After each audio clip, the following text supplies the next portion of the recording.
Hey, I was at McDonald, your real estate agent here with Real Property Associates, and I want to continue my series on questions that every home buyer should ask.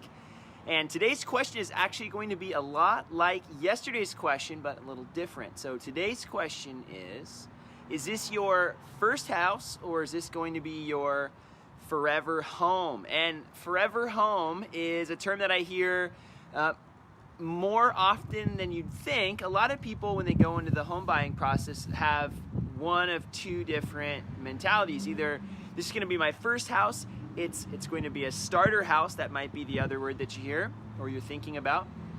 But the idea is that you're going to get your foot in the door, you're going to buy something that works for you right now, but it might not be the house that you're planning to live in long term. Now, in the Seattle area, I've seen a lot more, and specifically more recently, people thinking, I should probably buy a house that I can grow into. And so they're thinking more long-term with their purchase rather than short-term.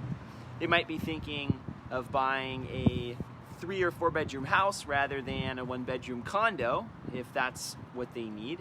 Or maybe they're thinking about a 5 or 6 bedroom house. It really depends, but the question, I think this is an important question for you as a potential home buyer to ask is, what's my plan going into it now, but also what are my goals over the long term? Because that long-term goal will help you make the right decision now. So if you are thinking this is my first home, you might be willing to make more compromises. You might be willing to, I think settle's the wrong word, but you might have a different outlook going into the process than if you needed everything to be exactly how you wanted it to be or have the potential to be that way. So a good question to think about and reflect on here again is this going to be my first house or is this going to be my forever home? I hope this was helpful for you, and we'll come back to you again tomorrow.